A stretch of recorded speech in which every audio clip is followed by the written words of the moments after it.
Welcome back to the Lap Podcast. I'm your host, Tristan Rines, alongside the one and only Khaki Kevin Walker. We are hosting your Destination Formula One podcast following the title decider in Abu Dhabi. I know Khaki Kevin is incredibly excited about his boy.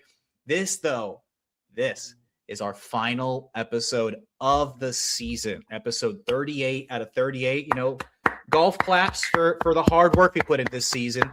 The last formal episode of the podcast this season. But in the off season, we still plan to keep you in the loop with all the biggest news, maybe short form content, unless something groundbreaking like a Lewis Hamilton going to Ferrari kind of story, causes us to do a full reaction. But nonetheless, don't want to go too far. We're still going to be posting stuff in the off season as it becomes interesting, as things, become worth talking about. But before we get this thing officially started, Kevin, what do the people got to do?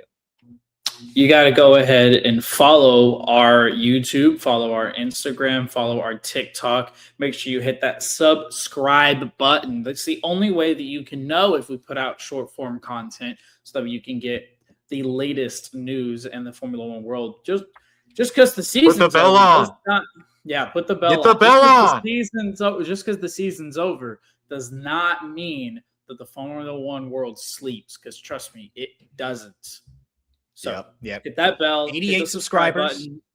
88. You could be 89. Tell your friends, tell your grandma, tell your coworkers, your other friends, anybody else in your life who loves Formula One. Put us in front of them. Have them subscribe. We were looking to hit 100 subscribers by the end of this season. There's still time. There's still time before the end of the year. You could be number 89 all the way to 100. So if you haven't yet, definitely subscribe. Give us a like. Share the content. Puts us in front of more Formula One fans like yourself. But without further ado, because I know Kevin's sitting there anxiously waiting for this, Lando Norris is your 2025 World Drivers Champion. Ladies and gentlemen, after a long 24 rounds in 2025, at the top of the pile is Lando freaking Norris. A bumpy road. Take it away, Kevin. Wax poetic. The floor is yours. Let's hear it. How excited are you?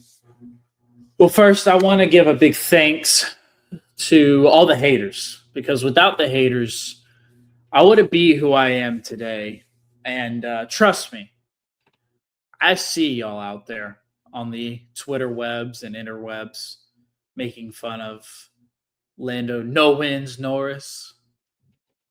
And what do you have to say now, haters? What do you have to say now?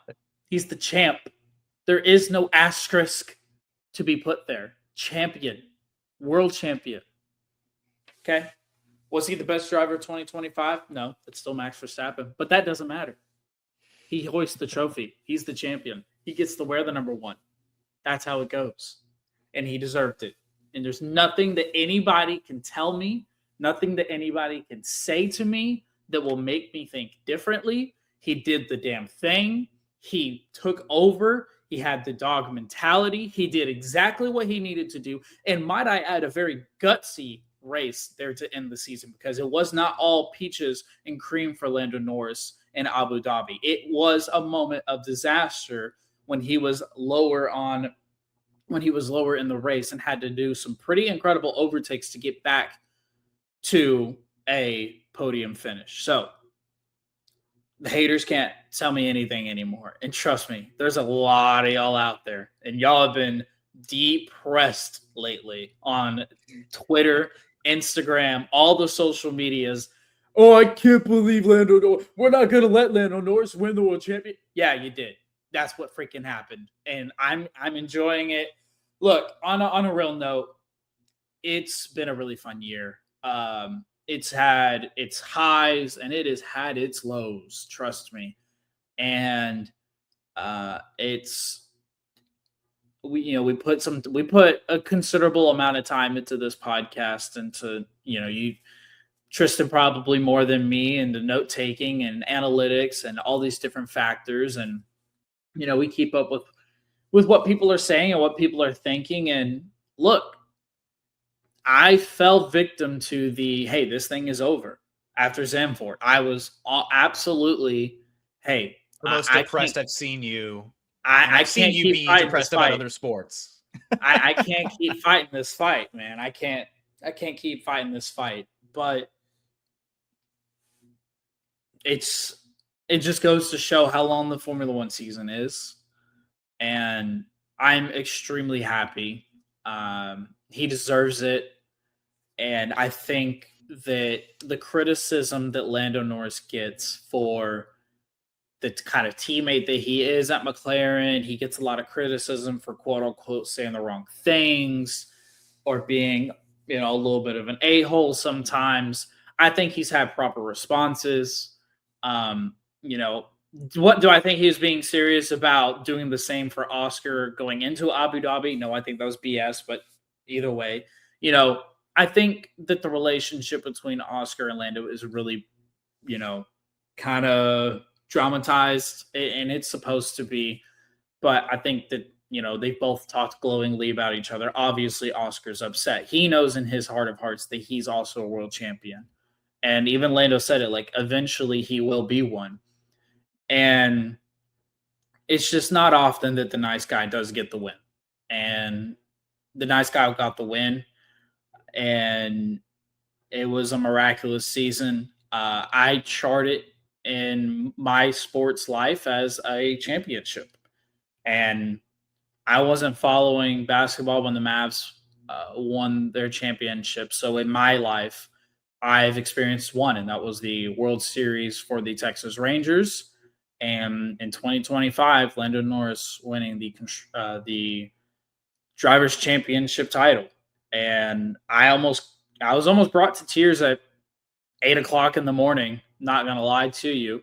I've already ordered my merch. It's on the way. Probably won't be here till January, but it's ordered. It's on its way. The gold helmet looks sick. I'm looking forward to basking in this. I don't know what the future holds for Lando Norris. I don't know what the future holds for McLaren. We don't know what to expect in 2026. But right now, as we sit here on Wednesday, December 10th, we'll post it on December 11th. I'm elated. I'm happy. I cannot like and repost enough Lando Norris content on McLaren stuff. I'm elated. It's been a fun ride. And I can't wait to do it all over again in 2026. And I will be sitting there ready to go when Drive to Survive comes out, because I already know it's going to highlight Lando Norris in probably a couple of different episodes. And, for as many haters as he has, there's a lot of fan favorites that love Lando. And it's just a good feeling. It's just a good feeling. So, all right. With all that being said, I think I kind of hit all the points I wanted to. I'm super happy, super excited.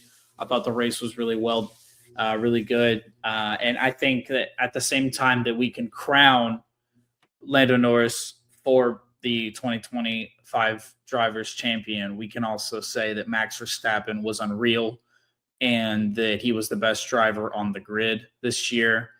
I can't wait to do it all over again in 2026, man. This year was crazy. From start to finish, this year was crazy. I mean, to pick up where you're leaving it there too. I mean, it was a bumpy road. He started as the favorite. Let's not forget. I mean, Lando Norris was preseason chalked in to be the World Drivers' Champion. Let's not forget. Imagine having money on that. Imagine putting money, even if it was yeah. So you put $100 on Lando Norris to win the Drivers' Championship going into 2025, and halfway through the season, you're like, well, that's money gone. That's money gone. That's just gone. And at the end, he ends up winning it, and you're like, well, that was crazy. I mean, look, it was a bumpy road, though. I mean, started as the favorite, like I just mentioned. We emphasized, seeing him usurped by his teammate within this, only to take back the lead and then fend off four-time reigning champion Max Verstappen. Look, it was a year full of doubts, plenty of ups and downs, 18 podiums later, though. And the one that mattered the most in Abu Dhabi, respectfully, Lando Norris is your world champion. And it's crazy to look back at this season. I've had this conversation with a couple of friends, who have not been a part of the podcast officially, but I've had conversations about how many little moments you can look at from this year. And I named a number of them that could have swayed this thing in a number of different directions. Like, it's crazy to think how Max Verstappen's penalty in Spain decided this championship, or Antonelli losing the rear in Qatar decided this championship. Max's crash with Antonelli in Austria. Piastri's still very controversial penalty in Great Britain. I'm going to keep going. Like, Piastri not sliding into the grass in Australia could have closed that gap, right? But in the end, it's about what you. But I was going to say, don't forget that Piastri also gave up that position to Norris too. Well, that's what I was going to get to. Is like, in the end, it's about what you do when it matters, though. Norris's tough pass on Piastri in Singapore, the opposite strategy call in Hungary, holding off Piastri in Austria, and the controversy of Monza being what it was. You know, if that's a swap, Lando loses this championship by a point to Verstappen. If they swap positions there. Because remember, Max wins the race, but that's a 3-point margin, right? If Piastri holds on to P2, they don't do the swap, Lando Norris is not your World Drivers' Champion as we speak. But I want to know, Lando has gotten a lot of hate over the years. You talked a lot about the haters online in your remarks, and it's fair to address because F1 fandoms are very, in a number of different ways, meme worthy. You kind of latch on to certain drivers or certain moments. And he's gotten a lot of hate over the years for things he said in the media, things that personally I haven't necessarily been a fan of, but post-race, and I want to give Lando Norris credit, he did address those mistakes. He did address those comments in a very humbling way, and I did gain some respect for him because of that moment of admitting that, you know, maybe he shouldn't have said some things over the years, and, you know, that has created a lot of scrutiny for himself over the years. You either love or hate Lando Norris. I think there are plenty of people that are still very middle ground on this, but, you know, being aligned, you're going to get two different takes. At the end of the day, Lando Norris, to his credit, did the damn thing. The title of this podcast, Lando Norris did the damn thing. And it's like we talked about and asked of him all season. And he earned this championship, whether you were rooting for him or not, to emphasize what you said, Kevin. He did it. He is a champion. He will forever be a Formula One World Drivers Champion. Whether it's one championship or it's multiple, he'll always have this one in the bag. And that's something worth cheering for. I'm happy for Lando at the end of it all. You know, it's a few days removed, and really thinking back on it, I'm happy for the guy. He did it the way he wanted to do it. He's talked about that. You talked about that. I'm happy for his fans, you being one of them, Kevin, and the fans who do watch this podcast. I'm happy for you guys. This is a good moment. Cherish it. I'm happy for his family. I think that's another bright spot, watching him celebrate with his family. And his parents gave Oscar a hug after the race as well. Yeah, realizing how much goes into getting to this level at all. Getting to this level is an achievement. Getting to the level of just being a Formula One driver is an achievement all on its own. Becoming a World Drivers Champion, there's only 35 of them. 35 out of the hundreds of drivers who have been a part of this sport for 75 years. It's an achievement to become one of that select group. It is hard to win a championship. It's hard to win a championship in any sport, especially professionally. It's very hard to win a championship in Formula One, especially with the amount of factors that have to go your way. It's almost luck at a certain point, right? But you have to have the skill. That's where the luck component comes in. Having the talent, having the ability, having the work ethic to capitalize on those lucky moments. And Lando Norris did it. And I'm going to give him credit for it. I'm not his number one fan. I know that there are plenty of people who love him to death. Guy sitting next to me in this podcast, that's his boy. That's his boy. And if you follow us on social media, which I encourage you to do, scrolling on the bottom of the screen, a video my wife captured of us, of me baiting him into this argument. He vigorously defended Lando Norris. That's how much this championship really does mean to Kevin. And I'm excited for you guys. Bask in it. Enjoy it. For the TLPs, before we move forward, I want to know, what do you guys think of Lando's win? If you're salty, let us know. If you're happy for him, let us know. I want to hear the takes. I want to hear the controversy. And it was a controversial championship. That much you and I certainly can agree on, with how these things have played out, how up and down this season has been. There's certainly controversy that's a part of this, but not at the end. Not in the end result. I still believe that he got this championship, and it's well deserved. So let us know what you guys think down in the comments below, though. I certainly want to know moving forward. Oh, there we go. Moving forward, though, there was a point in this season following the Dutch Grand Prix heading into the Dutch Grand Prix, that I asked a number of different questions as we walked forward into the season, post-summer break, and I had questions for every team that needed to be answered. And I thought this was a fun moment at the end to kind of revisit those questions and talk about the results themselves. And starting with your boys at McLaren, Kevin, the question was, does Lando Norris have enough to take this fight to Oscar Piastri? Well, Kevin, you want to answer it? Yes, and then some. Yes, and then some. I mean, to look back on it and remark on it, again, we're talking about Lando a lot today. Dude went on to snag the world freaking championship, and keeping himself on the podium was a huge component of that.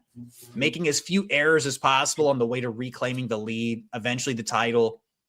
And look, Oscar went on to have arguably one of the worst collapses in Formula One's history, certainly in sporting history, arguably, especially when it comes to a sport that's so ongoing, right? Think about it. It doesn't just end in the Netherlands. If it had, Oscar Piastri would have been the champion already. It's a long season. It does not get decided in one weekend. It gets decided over the course of 24. And the collapse of Oscar Piastri has been kind of lost, at least in my opinion, as we wrap up this season. That I hate to kick a guy while he's down, but this was a collapse. Finishing 13 points behind Lando Norris by the end of the season. I mean, I'll let you're the big McLaren fan. I'll let you kind of take the floor a little bit more on this, but your thoughts on how this ended for Oscar in comparison. Man, for Oscar, we kind of sat there and we were like, okay. Remember, when we asked this question pre the Dutch Grand Prix, pre the Netherlands. Yeah. So when we sat there for a little bit and we were like, okay, Lando had gone on some runs after Oscar went on an incredible stretch where he put himself out in the lead. It was like, okay, now we need Lando to respond. He responded a little bit, and then Oscar kind of clapped back, and he put together a couple of good weeks. And then I remember Lando, he kind of came back and he did his thing and kind of had a little bit of a resurgence, but Max was still winning in between those time periods. And we were like, okay, so when is Oscar going to clap back? When is Oscar going to come back? And when is he going to win? When are they going to keep going back and forth? When is it going to be Oscar's turn? And it never was. And I feel like up until the last, I mean, you can correct me if I'm wrong, I really feel like we haven't seen Oscar's best driving up until the last two races. I mean, he was a man on a mission in Abu Dhabi, don't get me wrong. But Oscar's best driving of the probably the last third of the season wasn't until the last two races. There was just something, it just didn't, not necessarily that it didn't click. He just never had that bounce back. The way that him and Lando were going back and forth, he never had the opportunity to get back. And before we knew it, it was like, oh, damn, it's not Lando versus Oscar anymore. It's Max is on the scene. It's Lando versus Max. And is Oscar going to win now? Yeah. The story very quickly turned from Oscar versus Lando to, Max Verstappen making the charge. And getting lost within all that was honestly, this collapse where there were a couple of times throughout the season as we approached this final chunk that I mentioned how there have been a couple of circuits that historically he hadn't performed very well at, even last year in comparison to Lando. And it was just really ill-timed. Not only did he perform poorly at a number of different circuits along the stretch that I was worried he might have, but he just didn't quite gather the form he needed, even in recovery when he needed it. And we saw what happened in Qatar, where super strong drive, McLaren was definitely the fastest, but obviously the strategy didn't pay off in his direction. But they were the fastest car that weekend, certainly. I believe that Oscar has the ability to become a World Drivers' Champion. I do. The same that you mentioned at the beginning of this podcast, that there's still that future in the cards for him. I do believe that. I think that he has the talent. He's shown so much progression. He's in the young. first 3 years of his career. Yeah, in the first 3 years of his career, he's shown so much progression. Has won 8 Grand Prix, if I'm not mistaken, or no, 7, excuse me, this year. He's won 7 races this year, 8 total in his career, because he got the Hungary win last year. And I just don't think this is, I hope for his sake, this isn't the best it ever gets. Yeah. Respectfully. I don't know what the future is going to hold at McLaren, whether he stays there forever. I know he's signed through 2028. He's going to be there for a while. But I hope that he gets the opportunity to really become the champion that we all expect him to be. Because Oscar has shown a lot this year, and imagine the amount of growth he's going to have over the next couple of years. And year 7, when Lando has now won his world championship, what are we going to see from Oscar Piastri?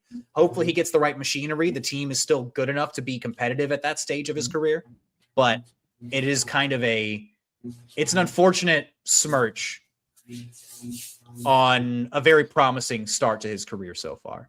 Moving forward though, because we do have 9 more teams to cover here. Ferrari, we asked the question of Lewis Hamilton, would he find the podium? The results of this, no.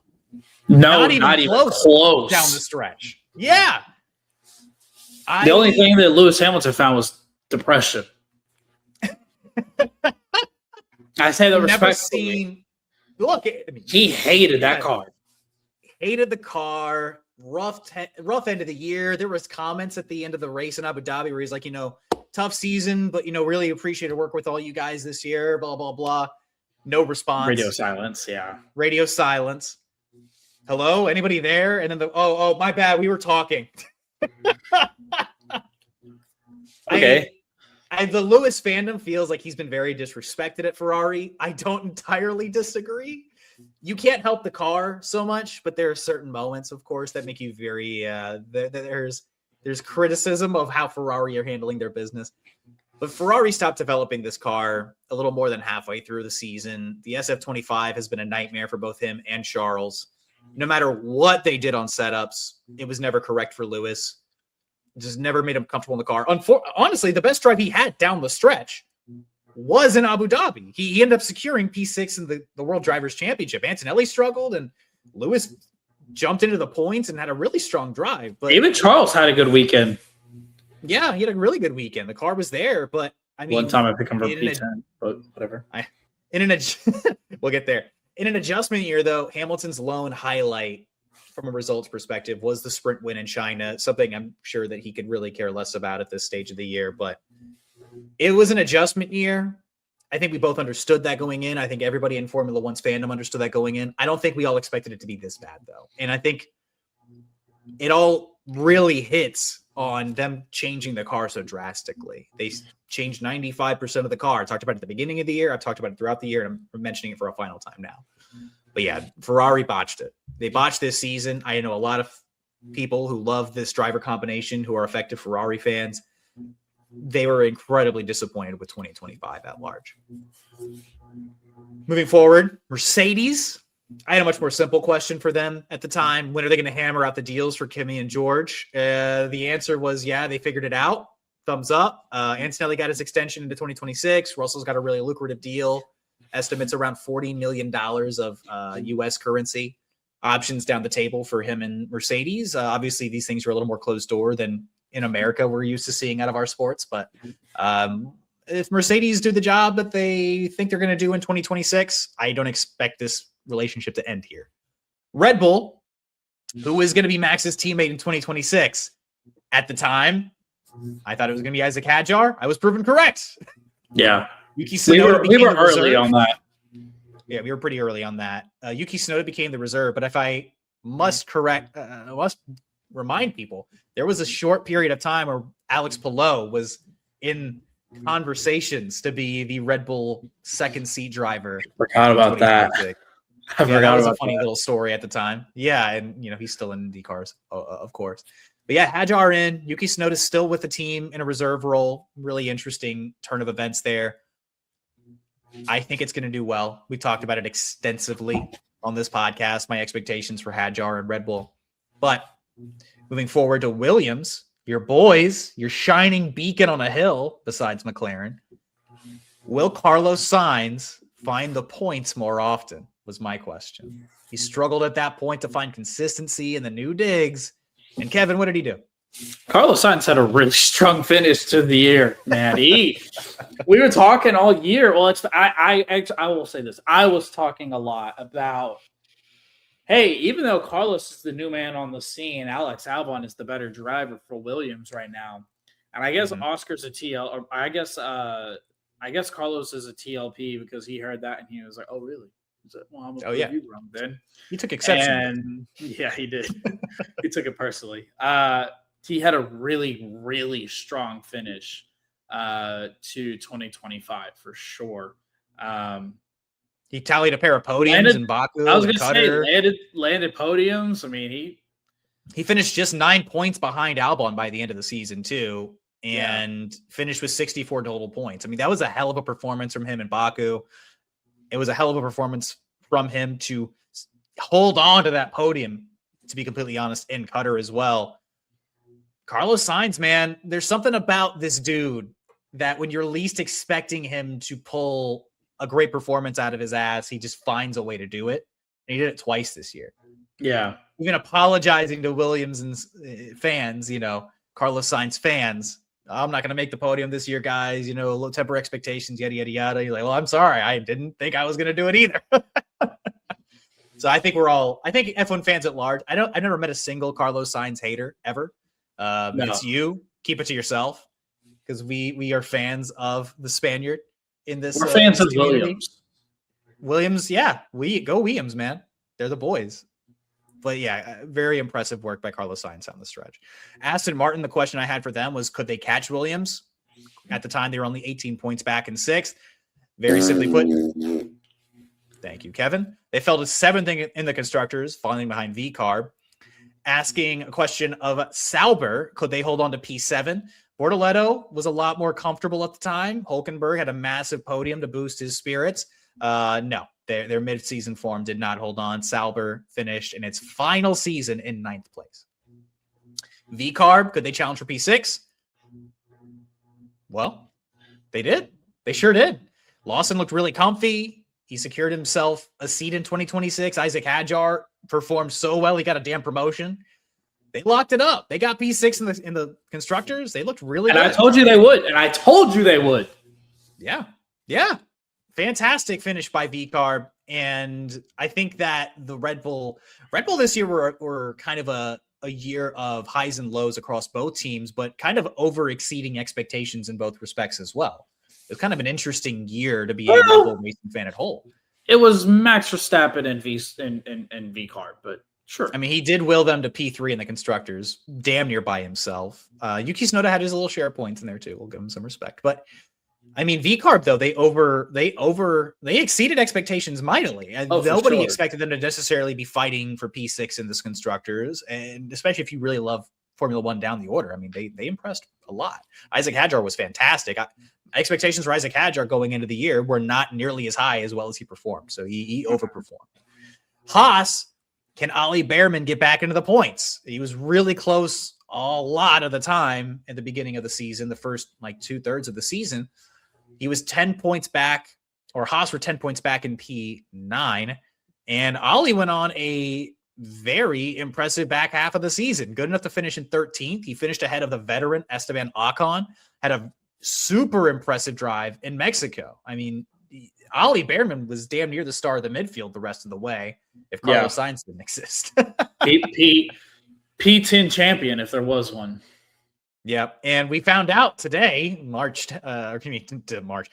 10th, excuse me. He's quite the memer. Is what we also found out. Yeah. Nice little something to talk about as we round out the season. At least a reference. If you know, Alpine, if you know, you know. Alpine, could Franco Colapinto prove that he deserved a seat in 2026?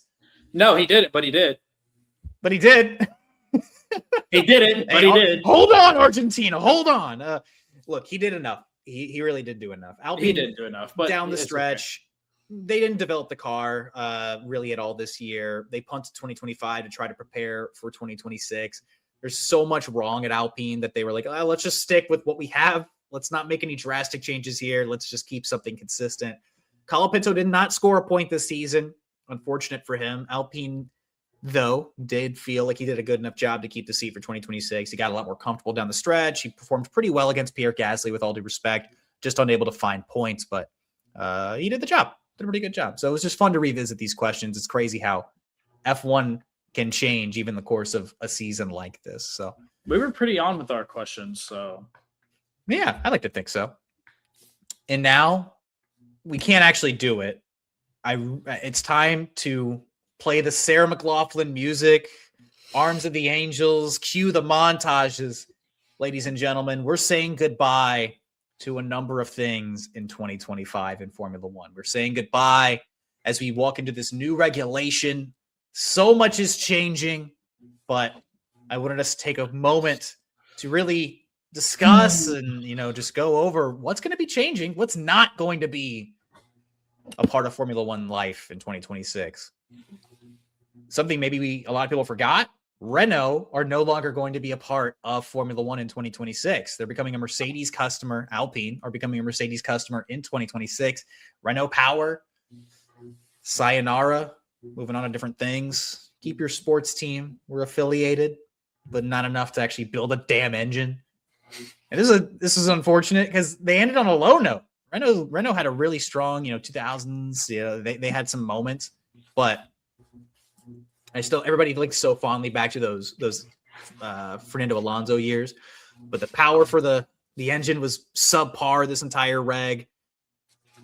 Yeah, Alpine are on to better and bigger and brighter things. DRS, Kevin, is going away in 2026. We are not going to have DRS. Wave goodbye to the drag reduction system. Another thing that we... Oh, you're not going to mention that Kim Antonelli was the last one?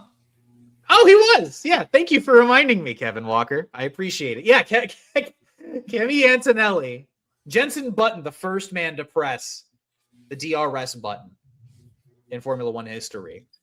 You want to know how old Kimi Antonelli was when I saw this stat. I want to say he was like a year or something old. 4 years old. 4 years old when DRS was introduced into Formula One.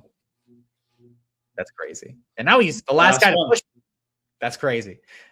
Imola is no longer going to be a part of the F1 calendar. It is being removed from the calendar. Maybe we'll see it again in our lifetime. Who knows? But it has been removed from the F1 calendar. This is our final year racing, at least at that location in Italy. Of course, we're still going to be able to go, see our drivers back at the Temple of Speed in Monza. Can't remove that place from the calendar. But yeah, Imola being removed from the calendar this year. So we're saying a soft goodbye to Imola. Yuki Tsunoda. We say goodbye to Yuki Tsunoda. For now. He'll be in our hearts. Remains in our hearts as Formula One fans. We'll see him, in the Valtteri Bottas position as the reserve driver for. He'll be big on the social medias. He's going to be huge on social media. Everyone loves Yuki. We need a food review channel from Yuki Tsunoda. That's what we need. That's the content we're missing. Social media admins in Formula One, Red Bull and VCarb, take notes. We need Yuki Tsunoda's food review channel during the off season or going into the season. Excuse me. Ground effect regulations.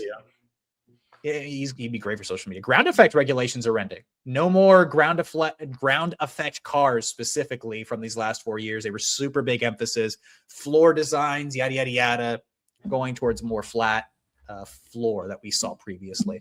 Turbo hybrid engines, 2014 to 2025. This was the final year of the turbo hybrids as we've seen them.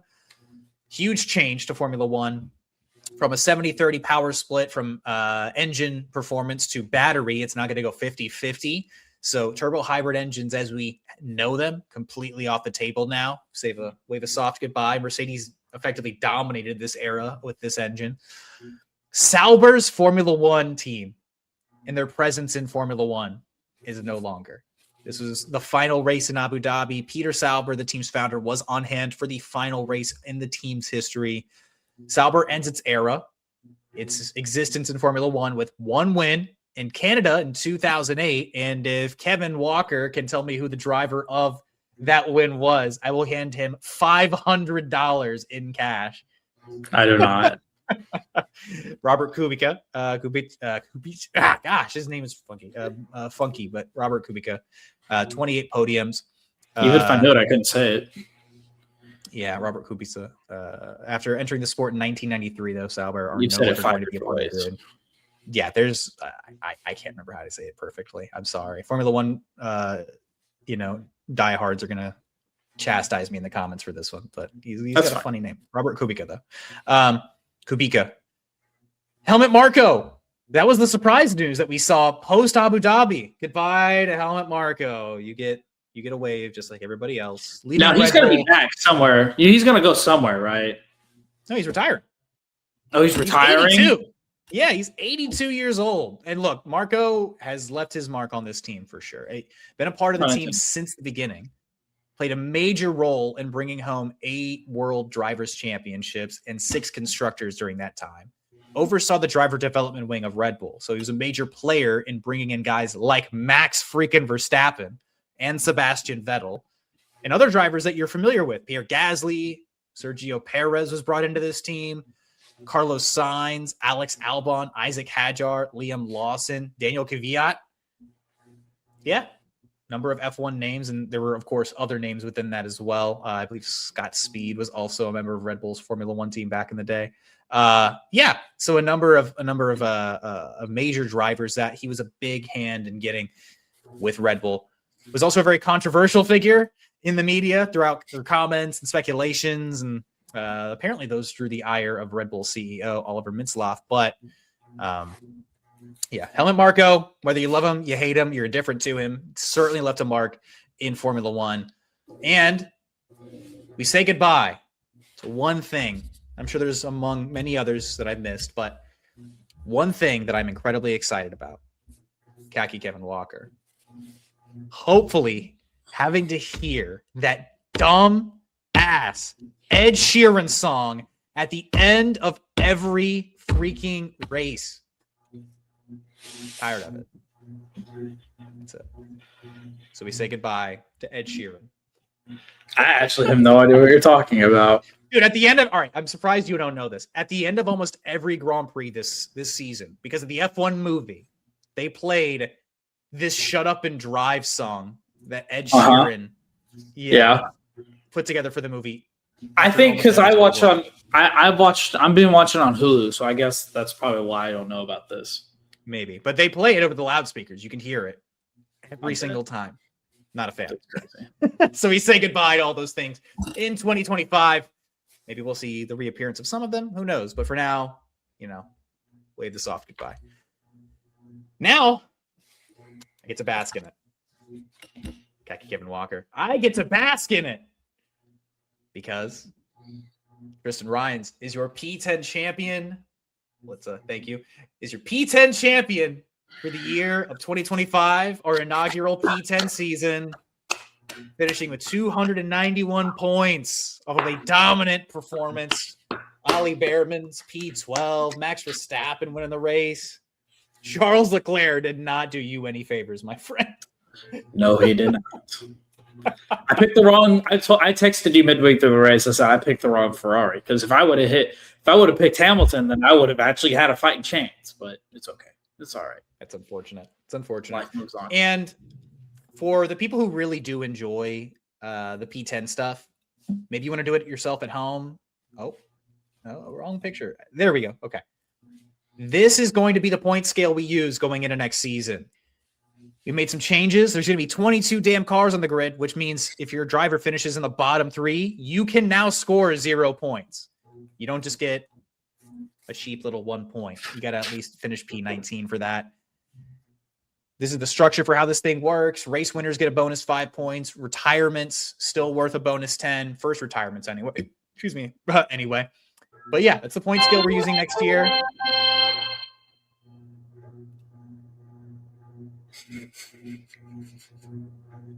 Make sure to silence your phones. Hold on. I wish we had a blooper reel for the end of this season. Because that absolutely would have been on it, ladies and gentlemen. Would have absolutely been on it. We can all still hear Kevin doing whatever he's doing in the background of his apartment. Sorry, my Sorry. My girlfriend just got home. Podcast ran Welcome long. home. And we have two more things to cover before we wrap this thing up. Bold predictions for 2026, Khaki Kevin Walker. Do you have any? I instructed you before we walked into this podcast. I wanted us to both bring at least three. I told you that I had them. I told you that I had oh, interesting. No, all mine are uninteresting. I thought this was an uninteresting show, so I brought three uninteresting things. All right. I think most of our good or bad takes are probably going to be more current. We rejoined the TLPs in February, which, by the way, mark your calendars. We're going to return February 18th following the first of F1's preseason testing going into the second set. But let's throw some darts at the wall, Kevin. What do you got? What's your first bold prediction for 2026? Let's throw some darts on the wall. I'm going to start with my number 3, and then I'll move up to 1. Even though 3 is a little risky, I'm not going to lie. Okay. Aston Martin with Adrian Newey and all the new things that they have going on. Aston Martin will finish no lower than number 6 in next year's constructor fight. Interesting. Because I have a very similar bold prediction. I've got both Aston Martin and Williams starting strong for 2026. Not necessarily at the front, but starting strong. So Adrian Newey at the helm. I think Honda powering the Astons. I think while they're still acclimating, both these elements are going to, they're going to have to still do some progressing, those being two major new pieces. But I think they'll be a lot more competitive than maybe some people are expecting. You don't think they're going to be much higher than P6? I think they could be even higher than that. I have other takes, Tristan. I have other takes, so you have to give me a minute. All right. But yeah, I don't think that they're going to be fighting for either title in 2026. Don't get me wrong. But I think they're going to have a lot of promise from the get-go. I think they're going to have a season that maybe even mirrors what we saw at a Mercedes this year, where they're fighting and they're competitive. You might see some really strong weekends from Aston Martin. Maybe they're even fighting for the odd win if Fernando Alonso still has it. But yeah, I think Aston Martin right now have the opportunity to do something really special. Adrian Newey bringing over that notebook of ideas is going to be a huge piece. He's the team principal here in 2026. Hell, he's been sleeping there for the past 5 months. So yeah, an interesting move, by the way, for Adrian Newey to become the team principal. We didn't really get a chance to talk about that, but basically, if Adrian needs it and Adrian wants it, he's going to get it. That's especially behind billionaire Lawrence Stroll. Yeah, that's right. And as far as Williams are concerned, with my bold take, the part 2 of this, I think that they're going to be strong. I think they're going to be ahead of Aston Martin. I think they might even be fighting for those race wins as well. They've been laser focused on this 2026 regulation flip for years now with James Fowles. Major targets were for this regulation as far as what Williams were trying to do. And in terms of overhauling the team, creating a winning culture, creating a promising culture, for them, 2026, they got to hit the ground running. They have to hit this right. And I think they will. I have a lot of confidence in what James Fowles is doing. I think Aston Martin and Williams are going to be fighting for arguably P3, P4 in the Constructors' Championship. So since you said that, I'll move because my number 1, I'm going to go ahead and say it now because it aligns with what you said. I had Williams as a top 4 contender for next year's constructor fight. I also think, because I wrote this down too, I think they'll get more than 5 podiums next year. That's what I wrote down, more than 5 podiums. I agree with you. I do think that they will fight for race wins. I didn't feel confident enough to say, they'll have more than 2 race wins or 3 race wins. Yeah, I didn't feel necessarily that much confidence, being that it is a completely new regulation. They're not going to be able to build off of this year's success necessarily. But they're going to be podium contenders, is what you're saying? Right. I think podium contenders, it may not be such a shock for them to land a P3 here and there, but I do think they're going to be top 4 contenders. I think it'll be McLarens. I think you'll talk about Red Bulls. I think you'll talk about Mercedes. And then I think it's going to be, hey, it's going to be between Ferrari, and I think it's going to be between Williams. I think that's how I envision it in my head. So, yeah, Williams, top 4 contenders, more than 5 podiums is what I've got. Interesting. One of my other bold takes, one of my older bold predictions going into 2026, Ferrari and Red Bull are going to be surprisingly off the pace for various reasons. Because I think Ferrari, and we've talked, if you're a dedicated TLP, first off, thank you. But you're going to hear me kind of echo some things I've mentioned throughout the season.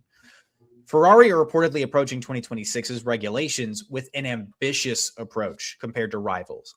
They're going to hope that it's going to find them gains in places that others have maybe not considered. I just don't have the faith in Ferrari to do something correctly and competently. I have not seen it. It has not been proven to me. They took a very competent car in 2024 and decided, let's throw it in the bin and start over. And then they finished where they finished. Yeah. I'm sorry to say it. I just don't have the faith. Red Bull, it has less to do with whether I have faith in them, but it has a lot to do with how much new is going on. Most importantly, their partnership with Ford to build the power unit. No Adrian Newey on the staff anymore. A lot of their technical staff have also left. Aerodynamics, aerodynamicists, a lot of key figures from their championships are gone. Rob Marshall going to McLaren, who I'll bring up in a moment again. I think they fall behind the standards we've become used to seeing them as they adjust to these new faces, new places, and, just new regulations as a whole. I'm not saying that Red Bull are going to be bottom of the pile. I think that they're certainly going to be, Cadillac, and I think Audi are probably going to be towards the they have a lot of new too. But I would not be shocked if we finish 2026 and Red Bull have not landed maybe even a win. Certainly not. Maybe a podium or two with Max. But I would not be shocked if in 2026 this is a team that is fighting for P5 in the constructors. It's just there's so much new. And they've invested so much into this year's championship to forego 2026 as well. Do not forget that for Red Bull. They put a lot of technical effort into trying to win Max's championship this year that they could have been putting towards 2026 and they decided not to. I'm just saying. Ooh. Before I get to my last take, because I do want to respond to that, you just told 2 nightmares for 2 teams. For Ferrari, if what you just said comes true for them, you're looking at a 2027 season without a Charles Leclerc possibly, and you're looking at a 2027 season where you're going to have a blow-up. Oh, 100%. Yeah, that's a Fred Verstappen no longer there. That is a Lewis Hamilton's probably no longer there. Charles is no longer there. The brand is so massive. Don't get it twisted. I think that eventually they start to figure some things out. But if they do not hit 2026 correctly, and they're not fighting for podiums at least to start, 2027 is going to be rough. And for Red Bull, if they don't hit the ground running, Max ain't going to sit there and wait. Nope. He is not there he's good there for a good time, but he ain't there for a long time. He already said that. He's been saying that. And he's already came out and said, look, I've got 4 of these things. Another one don't mean a damn thing to me. I'm just out here trying to race and do what I can. Don't get it wrong, though. He loves to win. My guy's addicted to winning. And he is not going to sit there and hold hands with Isaac Hadjar and say, we'll wait till this car's good enough for us to start winning. No, if 26 doesn't hit, he's out. If Ford doesn't figure this thing out for them, he's out. So you just told 2 nightmare scenarios for 2 different teams that I don't necessarily hate. I'm a little higher on Red Bull. For Max to not have a win next year would be insane to comprehend, being that we've seen what he's been able to do with this past year's car. You're correct. Those are bold predictions, but I do enjoy them. All right, my final one. Yep. It's not necessarily that bold, but I do think it's an interesting point to make. I think that 2026, we will not have a repeat Constructors Champion. Oh, okay. This is a very interesting take from the McLaren fan. All right, explain. Yes.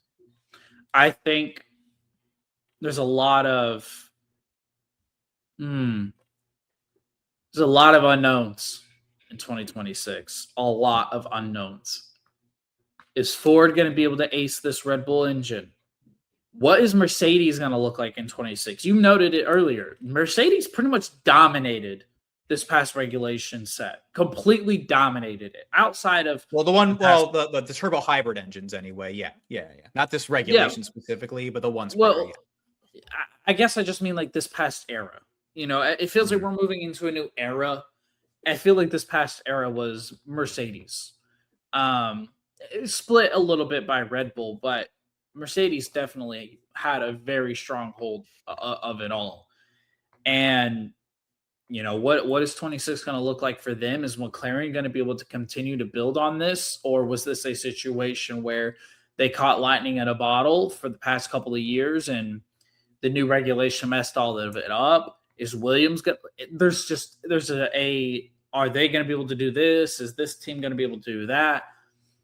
I don't think there will be a repeat Constructors Champion, and I'll probably go as far as say there probably won't be a repeat Drivers Champion. I think 2026, all bets are off. All bets are off. We don't know what we're going to see from anyone. Look, I'm wearing the Mercedes hoodie. You obviously would understand where I feel and what I think could happen next year, how optimistic I would be, even with that remark. I'm in a similar position to you on my final bold take. Mercedes and McLaren will be dueling for the championships in 2026. That is my take. That is my bold take. That's pretty much what we had this year for the beginning part. Well, I mean, McLaren, again, they started so well. This was supposed to be McLaren's year, and it was, respectfully. Mercedes walked into this year going, look, we botched it. This has not been our regs these last 4 years. We're going all in on 2026. They stopped developing the car, which I'm going to get to again in a moment. Normally it would be a slam dunk to call the reigning world champions in both the constructors and the drivers the favorites to repeat. But with the overhaul and McLaren being a customer team, I think they might have to take some time to acclimate initially. I think it's going to be really competitive under Rob Marshall's direction. I think they supercharged their ride after a long period of development behind closed doors during the last regs. And as they get the better understanding of what they have with the engine and what's going on with these regs, I think McLaren are going to remain in the picture down the stretch. Vegas and the bettors seem to believe that they're going to be in the mix too. But Mercedes have taken such an openly decisive initiative to tackling these next regulations hard. And according to a lot of the reports, like we mentioned all year, they seem to have the best power units sitting in their garage. Their development for 26 has been super aggressive, going back to even 2024. Throughout 2025, it was like a 30-70 effort to start the season. Then it became 100% basically after Monaco. And they feel really confident with what they've got inside of their garage, inside their development. And I feel like they're going to open up next year really strong, and depends on how far it goes for them. But Mercedes feel really good about it. As a Mercedes fan, it makes me very excited. But I think it's going to be two Mercedes engines battling it out in 2026. That's my bold take. Okay. I see what you're saying. You think the Mercedes engine is going to be powerful, and all Mercedes customers are going to compete. I mean, basically, I think Alpine are going to have a lot of things to figure out in the background, but you're not gonna find two people happier about that news than me and you. So I'm on board. But yeah, I want to know what the TLPs think. What do you guys have as bold predictions for 2026? We want to hear from you guys. We want to hear what you think is going to be happening. And we have one more thing to discuss before we send you off into the 80 plus days we still have left in this off season. Final thoughts on the 2025 season. Khaki Kevin Walker, as a McLaren fan, what were your final thoughts? Final thoughts, man.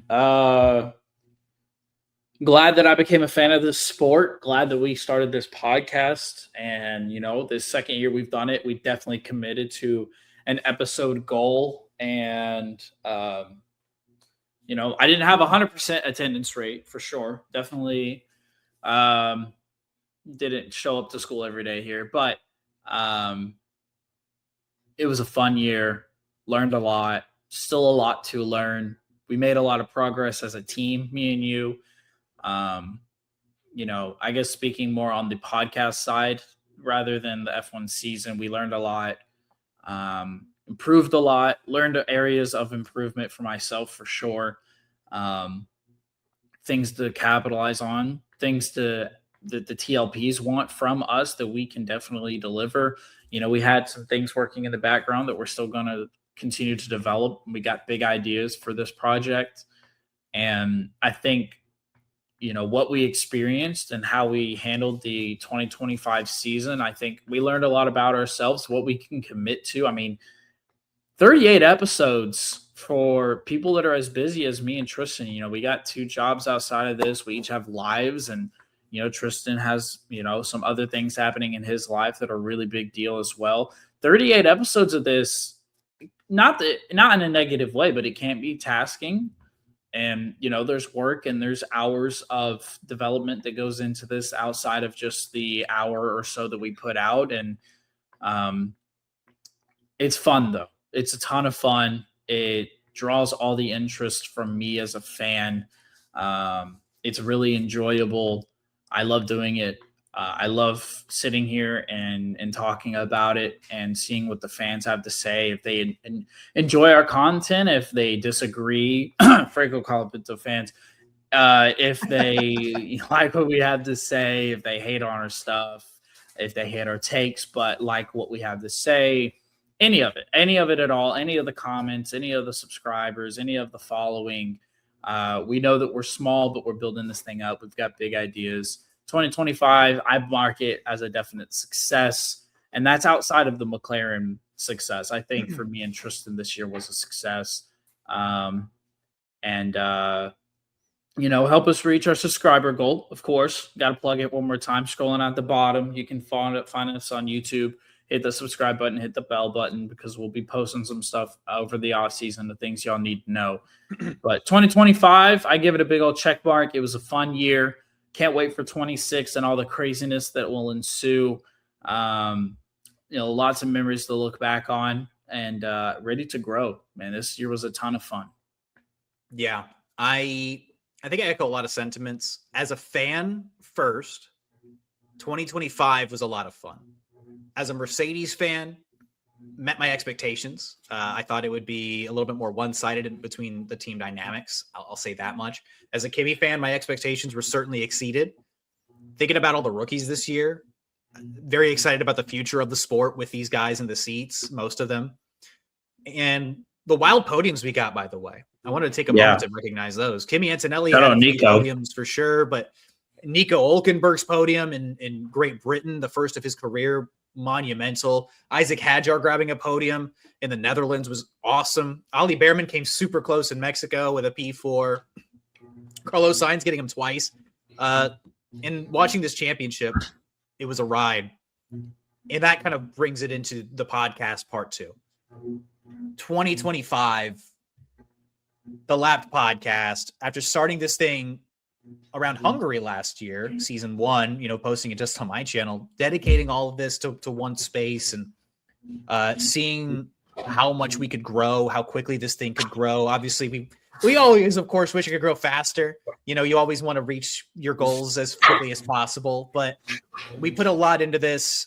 There's a lot that goes on behind the scenes that I think a lot of people who just consume content don't realize how taxing it can be and how much of an endeavor it can be to put together content like this all the time. And we both worked really hard at it. Kevin obviously couldn't be there for every single podcast. I couldn't make every single podcast this year either. There were certain times where we had to fill in for each other. We had to be a team, hold each other up, and be there for one another when we needed it. And I'm grateful for the experience. I'm grateful for the fans of the podcast, for everybody tuning in. We came just a couple thousand short, if I'm not mistaken. I looked today. We're 2,000 views away from 100,000 views in our first year, which is fantastic. Certainly appreciate everybody who tuned in and watched and listened to us throughout the course of the season. We appreciate the TLPs immensely. Everybody who clicks on a video, we appreciate you. Doing content is not easy. It's just not. But I don't know.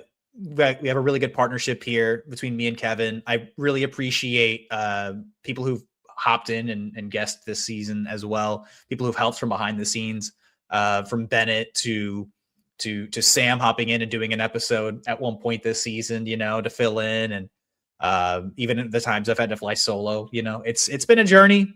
We've learned a lot in 2025. Hopefully going to be enhancing everything that we've learned in 2026, bringing a better experience to the TLPs in 2026. It's been a lot of growing this year. There's been a lot to learn. There's been a lot to grow on. Next year's going to be a crazy hectic year for both of us. Certainly me personally, as Kevin kind of alluded to, a lot going on behind the scenes in my life. But we roll with the punches, and, let's try to keep this good thing going, man. I'm having a lot of fun. I love talking about Formula One. Gives me a reason to jabber on about the things that I enjoy, and forcing someone like Kevin to humor me in this endeavor, and our friends and families to have to humor us. So, but no, it's been a ride. It's certainly been a ride. What a year. What a year. What a year indeed. Yeah. Well, with that, man, that's going to do it for this episode of the Lap Podcast. Once again, we want to thank you guys for watching and listening all the way to the end, from episode 1, if you were there, all the way until episode 38 this season. 38 episodes up, 38 episodes down for the 2025 Formula One season. What a ride it's been this year, Khaki Kev. 88 subscribers to end the first year, dedicating it all into this space. That's nothing to sneeze at. Almost 100,000 views, nothing to sneeze at. No. So, yeah, if you aren't a member of this community and you've listened all the way to the end, what are you doing? Subscribe, join the TLPs. A number of followers on our Instagram, TikTok as well. We appreciate you guys, all the clips, all the shorts, all the interactions, with more engaging ways coming this off season. If you haven't joined the rest of us yet, like I said, what are you doing? Hit the damn subscribe button. Until next time, that is Khaki Kevin Walker. I am Tristan Rines. Be safe, be well, and let's go racing. Go Papaya.